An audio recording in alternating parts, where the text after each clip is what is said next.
আসসালামু আলাইকুম everyone, Kaliachak family কিচেনে তোমাদের স্বাগত। আজকে আমি তৈরি করব খাস্তা খাজা।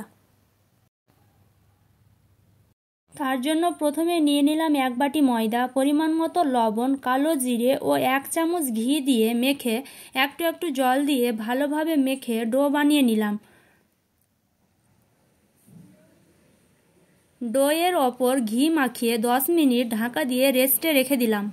তারপর ডোটাকে হাত দিয়ে লম্বা করে সমান মাপের লেচি কেটে সবগুলো গোল করে নিলাম।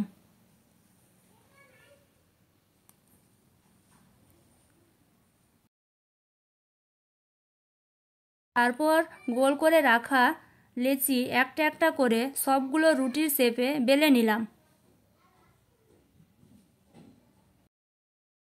তারপর রুটির ওপর সাদা তেল ও ময়দা দিয়ে পরপর রুটিগুলো দিয়ে রোল করে নিলাম।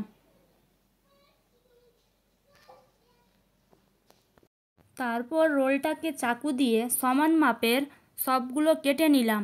তারপর আঙুলের সাহায্যে দিয়ে চেপে আলতোভাবে বেলনের সাহায্যে সবগুলো বেলে নিলাম।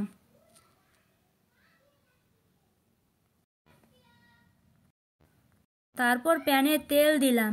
তেল গরম হলে তাতে একটা একটা করে সবগুলো দিয়ে লাল করে ভেজে তুলে নিলাম।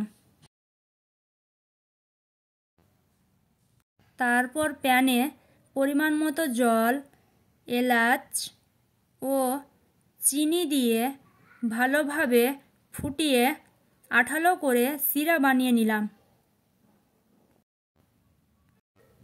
তারপর শিরা ঠান্ডা করে তাতে সবগুলো ভেজে রাখা খাজা দিয়ে প্রায় 5 ঘন্টা রেখে দিলাম। তৈরি হয়ে গেল খাস্তা খাজা। ভিডিওটা ভালো লাগলে লাইক, কমেন্ট অ্যান্ড শেয়ার করবে আর ভালো ভালো ভিডিও পেতে আমার চ্যানেলটা সাবস্ক্রাইব করবে। আল্লাহ হাফিজ।